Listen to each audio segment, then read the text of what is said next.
কে বলছেন ঠিক ভাই? বলতেছি, আপনি কি রিজিয়া বলতেছেন কাশিমপুর কারাগার থেকে? জি ভাই, কে বলছেন আপনি? আমি আওয়ামী যুবলীগের একজন কর্মী বলতেছি, ঠিক আছে? আপনি কাশিমপুর কারাগারে আমার বোনদের উপর কেন নির্যাতন করতেছেন? কোনো নির্যাতন হয় নাই। আপনাকে কে বলেছে এই বিষয়টা? আপনাকে আপনি আমাকে বিষয়গুলো বলুন। আপনার এই বিষয়টা পুরো বাংলাদেশের সবাই জানে। আপনি ওইখানে অহেতুক বিনা অপরাধে আমার বোনদের উপর নির্যাতন করতেছেন। কেন করতেছেন এসব? শোনেন, কোনো নির্যাতন হয় নাই ভাই। ওনাদের বিষয়গুলা কালকে কালকে আমি স্টেশনে ছিলাম না।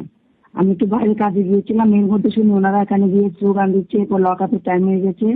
লক আপের টাইমে লক আপ করতে বলেছি, ওনাদের সমস্যাগুলো শুনেছি আমি। আমার কণ্ঠ দেখেছেন, ওনাদের সাথে আমি 1 ঘন্টা কথা বলেছি। ওনারা আজকে এখানে 1 বছর ধরে আছেন। দেখেন রিজিয়া বেগম, ওনাদের যে কোনো সমস্যা। আমি আপনাকে একটা কথা বলতে চাই। আপনি বাংলাদেশের পরিস্থিতি দেখেন। আপনারা আইনিভাবে আপনাদের পদক্ষেপ নেন। অহেতুক কারো কারো কথা শুনে নিরহ আমার বোনদের উপর প্লিজ নির্যাতন করবেন না। সময় ঘুরতে কিন্তু সময় বেশি দিন নেই, ঠিক আছে? আপনাকেও কিন্তু এর ফল ভোগ করতে হবে যদি আপনি বিনা অপরাধে বেআইনি ভাবে যদি আমার বোনদের উপর হাত তোলেন।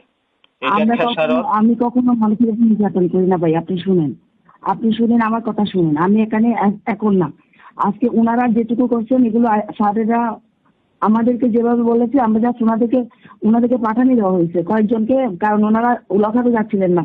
ওনাদের সমস্যা হচ্ছে মামলা। ভাই মামলা কি আমরা দিই?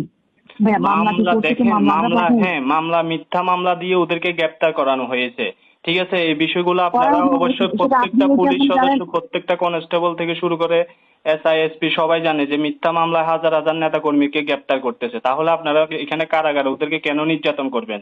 ওদের কি অপরাধ? নির্যাতনের কি আছে? নির্যাতন ওনারাদেরকে লকআপে যাবে না, উনি লকআপে যাবে না, হয়তো মারা হয় নাই, ওনাদেরকে কিছু করে না। ওনাদেরকে 1 ঘন্টা ধরে বুঝাইছি আমি যে বললেন আপনারা যান, আপনারা ওয়ার্ডে চলে যান, আপনাদের সমস্যাগুলো ঊর্ধ্বতনকে জানাবো আমরা, আপনাদের সমস্যা আমরা বুঝতেছি।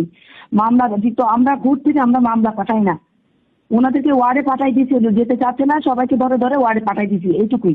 ওনাদেরকে কিভাবে কে নির্যাতন করছে? ওনারা কি বাইরে রাত কাটাবেন? আপনারা, আমি জানি না কারাগার সম্পর্কে, কারাগারে কি বাইরে রাত কাটানো যায় লকআপের সময়?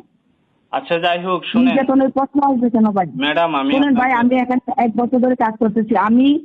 আমি বুঝছেন, আমার চাকরির জীবনে আমি কখনো মানুষের প্রতি অমানবিক হই নাই। কে কি করে আসছে সেটাও আমি দেখি নাই। দেখেন, কারণ আপনি আপনি ফেসবুকে বা সোশ্যাল মিডিয়াতে আপনি দেখেন, আপনার এই বিষয়টা পুরো বাংলাদেশে সবার হাতে গিয়ে পৌঁছেছে। আপনি যে ওইখানে কাশিমপুর কারাগারে নির্যাতন করতেছেন আমার বোনদেরকে, এই বিষয়টা এখন মোটামুটি বেশ রকম সবাই জানে, ঠিক আছে?